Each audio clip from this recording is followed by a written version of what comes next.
Hello and hi friends, welcome back to Krishna's laurels. ఎలా ఉన్నారు? ఈ వీడియోలో మనం offences under law of torts చూద్దాము. సో చాలా రకాల అఫెన్సెస్ ఉంటాయి. అందులో మనం కొన్ని ముఖ్యమైన అఫెన్సెస్ చూద్దాం. అందులో number 1 negligence, 2 nuisance, 3 trespass and 4 defamation. వీటి గురించి లాస్ట్ సెట్లో పలుమార్లు క్వశ్చన్స్ అడగడం జరిగింది. So that's why we're going to discuss these concepts. Negligence అంటే ఏంటి? సో నెగ్లిజెన్స్ అంటే ఒక కేర్లెస్ యాక్ట్, నిర్లక్ష్యం అంటాం తెలుగులో. So negligence can be defined as the failure to exercise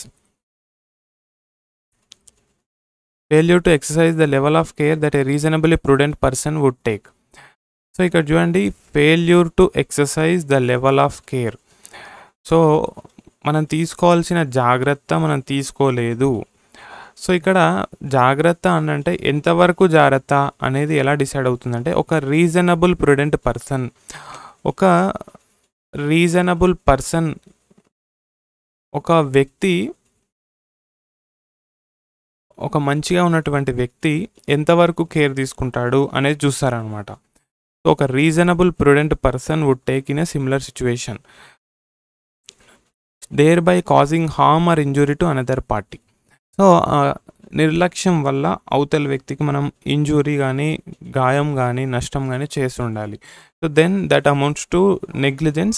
So we are discussing the subject named law of torts. So tort is a civil wrong, but all civil wrongs are not torts. So ikkada negligence anedi oka wrongful act, civil wrong. It involves a departure from the standard of care expected from a person in the same circumstances. So ఒక normal person ఆ సిచ్యువేషన్లో ఉంటే, ఒక ideal person ఆ సిచ్యువేషన్లో ఉంటే ఎంత care తీసుకుంటాడో అంత కేర్ మీరు తీసుకోవాలి. లేదంటే then you will be held liable for the negligence. For example, ఒక డ్రైవర్ డ్రైవింగ్ చేస్తూ వాట్సాప్లో ఒకరికి టెక్స్ట్ పంపిస్తున్నారు. And in the meanwhile red light వెలిగింది. So and he fails to identify the notice the red light. He crashes in to another car injuring the other driver. ఇక్కడ చూడండి, 3 జరిగాయి. Texting while driving, so driving చేస్తున్నప్పుడు phone వాడకూడదు. So he did not pay attention to the driving and red light and the other opposite car coming. So this is a negligent act. ఒక normal ideal person అదే ప్లేస్లో ఉంటే, so he will not text while driving, he will see the red light and he will not hit. So అది ఇతను చేయలేదు.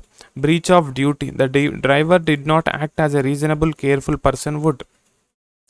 Result ఏమైంది? Injury and damage were caused due to this careless behaviour. So మన నిర్లక్ష్యం వల్ల వేరే వారికి injury, harm జరిగింది కాబట్టి then that amounts to negligence. Clear? So మనకి టీజీ లాసెట్లో ప్యాసేజ్ బేస్డ్ క్వశ్చన్స్ వస్తుంటాయి. అందులో కూడా ఏ అంశం నుంచి అడుగుతారో మనం చెప్పలేము. కాంట్రాక్ట్ నుంచి తీసుకోవచ్చు, టార్ట్స్ నుంచి తీసుకోవచ్చు, క్రైమ్స్ నుంచి తీసుకోవచ్చు, కాన్స్టిట్యూషన్ నుంచే తీసుకోవచ్చు. We don't know. కొద్దిగా సబ్జెక్ట్ మీద అవగాహన కలిగి ఉండడం అయితే చాలా ఇంపార్టెంట్. ఆ టర్మ్స్ మనకి ఇంగ్లీష్ పదాలు అప్పటికప్పుడు మనం పదాలకి మీనింగ్ కనిపెట్టలేము. ముందే మనం తెలుసుకొని ఉంటే we will be very much familiar. Next, nuisance. The wrong of nuisance consists in causing or permitting without lawful justification the escape of any detrimental thing from his land or from elsewhere into land in possession of the plaintiff. So మన land నుంచి వేరే వారి ల్యాండ్కి మనం water కానీ, smoke కానీ, fumes కానీ, noise కానీ, heat, gas, vibration, electricity, disease కానీ, జంప్స్ అండ్ యానిమల్స్ కానీ వదిలామనుకోండి, then that is nuisance. For example, road మీద పెద్దగా డీజల్ పెట్టుకొని ఎగురుతుంటారు. సో ఆ పక్కన ఉన్నటువంటి ఇంట్లో ఒక ఓల్డ్ పర్సన్ ఉంటారు.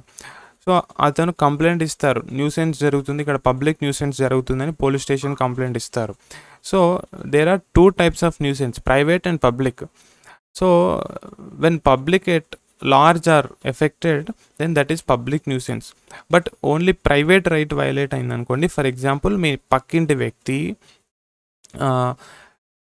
గార్బేజ్ని డైలీ మంట పెట్టి కాలబెడుతున్నాడు. సో ఆ ఫాగ్, ఆ చెత్త అంతా కూడా మీ ఇంట్లో వచ్చి పడుతుంది. సో అది ఓన్లీ మీ ఇంట్లో మాత్రమే పడుతుంది. Then that is private nuisance. Nuisance అనేది మన యొక్క ల్యాండ్ నుంచి వేరే వారి ల్యాండ్లోకి మనం ఇక్కడ సాల్మన్ చెప్పినటువంటి డెఫినేషన్ ప్రకారం ఇవన్నీ కూడా ఇంకా వేరే పలు రకాలుగా ఉంటాయి, but these are the main reasons for nuisance. జనరల్గా ఇందు కారణంగానే గొడవలు జరుగుతుంటాయి. సో దానికి ఎటువంటి లాఫుల్ జస్టిఫికేషన్ ఉండదు, అదనమాట nuisance. Next private nuisance example, your neighbour constantly burns garbage in there back yard and the smoke and bad smell enter your home affecting your health and comfort. So this is private nuisance because it directly interferes with your right to enjoy your property. Next, public nuisance. A factory releases toxic fumes and loud noise affecting hundreds of nearby residents. మనం విలేజెస్లో చూస్తుంటాము, villagers అందరు కూడా ధర్నా చేస్తుంటారు factory ఇక్కడ నుంచి remove చేయాలని చెప్పేసి. So they are actually fighting against the public nuisance, air pollution and disturbance to the public health and peace. Next trespass అంటే వేరే వారి ల్యాండ్లోకి మనం అతిక్రమించడం. Trespass means to enter unlawfully upon another land or unjustifiable interference with the position of the land. It is wrong against position rather then ownership. Position is an important factor. So we say position is 9 out of 10 points. So ఓనర్షిప్కి పొజిషన్కి కొద్దిగా తేడా ఉంటుంది.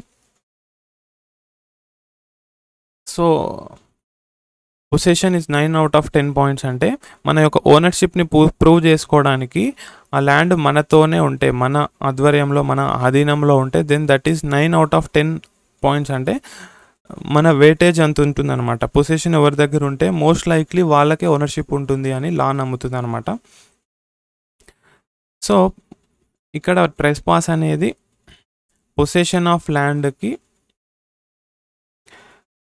ఆ రైట్కి ఎగనెస్ట్గా వెళ్తుంది అనమాట. సో ఇఫ్ ఫర్ ఎగ్జాంపుల్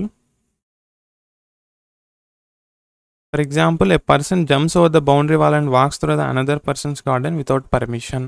ఎటువంటి పర్మిషన్స్ లేకుండా మీ ఇంట్లోకి ఒకరు వచ్చినా, మీ గార్డెన్లోకి వచ్చి జస్ట్ వస్తే చాలు, అక్కడ వచ్చి పూలు తెంపాల్సిన అవసరం లేదు, ఏమైనా డ్యామేజ్ చేయాల్సిన అవసరం లేదు. Even if no damage is cause, then this unauthorised entry is considered trespass to land. ఇక్కడ చూడండి, in order to constitute a trespass entry is essential. Entry అనేది ఉండాలి. Entry must be without permission. So permission తీసుకొని వస్తే then that is not trespass. Unauthorised entry కాదనమాట. అప్పుడు the land must be in possession of the plaintiff. So అది plaintiff యొక్క పొసెషన్లో ఉండాలి, ఓనర్షిప్లో ఉండాల్సిన అవసరం లేదు, పొసెషన్లో ఉంటే చాలు. ఫర్ ఎగ్జాంపుల్ మీ ఇంటి ఓనర్ వేరే అయి ఉండొచ్చు, కానీ మీ ఆ ఇల్లు ఎవరి పొజిషన్లో ఉంది, మీ పొజిషన్లో ఉంది అంటే renters. Entry must B voluntary which means not against a persons will or by force. So entry must B voluntary. ఇప్పుడు నన్ను ఎవరైనా ఫోర్స్ చేసి ఆ ల్యాండ్లోకి పంపించడం కాకుండా వాలంటరీగా నేను వేరే వాళ్ళ ల్యాండ్లోకి వెళ్ళాలి. Entry must be intentional, and ఇంటెన్షనల్గా వెళ్ళాలి, ట్రెస్పాస్ చేయడానికే వెళ్ళాలి. Then defamation. Defamation is the act of making untrue statements about someone that can damage their reputation. Defamation ante paruvu nashtam. So there are two types of defamation, slander and libel. We will see them in a short while. It is based on false information circulated to harm a person's reputation, decrease their respect or induce negative feelings against them. So వాళ్ళ యొక్క పేరు ప్రతిష్టలకి నష్టం వాటిల్లే విధంగా, వాళ్ళ యొక్క గౌరవాన్ని సమాజంలో తగ్గించే విధంగా, నెగిటివ్ ఫీలింగ్స్ వాళ్ళకి ఎగనెస్ట్గా ఇంక్రీజ్ చేసే విధంగా చేయడాన్ని డిఫామేషన్ అంటారు. In India criminal defamation is punishable under civil and criminal laws. Next kinds of defamation. Defamation బేసికల్గా లిబెల్ అండ్ స్లాండర్ రెండు రకాలుగా ఉంటుంది. సో డిఫామేషన్ పర్మనెంట్ ఫామ్లో, ఫర్ ఎగ్జాంపుల్ న్యూస్ పేపర్లో పబ్లిష్ అయిన ఒక ఆర్టికల్ కావచ్చు, ఒక ప్రింటింగ్ కావచ్చు, ఒక పిక్చర్, ఆన్లైన్ పోస్ట్ ఎట్సెట్రా, దీన్ని లిబెల్ అంటాము. So libel is in permanent form. For example a newspaper falsely publishes that a doctor is involved in illegal activities damaging their reputation. Defamation through spoken words gestures that are temporary is called slander. So టెంపరీగా ఒక స్పీచ్లో, public స్పీచ్లో ఎవరి మీద అయినా మనం fake comments చేస్తే then that is slander. So slander లిబెల్కి తేడా మీరు గుర్తుంచుకోవాలి. Libel is in permanent form. For example writing, printing, pictures. Slander అంటే మాట్లాడడం అని గుర్తుంచుకోవాలి. స్లాంగ్ అంటే ఏంటి? స్లాంగ్ అనే పదాన్ని గుర్తుపెట్టుకోండి. స్లాండర్ ఆ విధంగా మీరు గుర్తుంటుంది, అంటే మాట్లాడడం, public speech. Temporary form. Next defences ఉంటాయి కొన్ని. Justification or truth. A printer and publisher of newspaper publish an article about A stating that he takes bribe and is corrupt.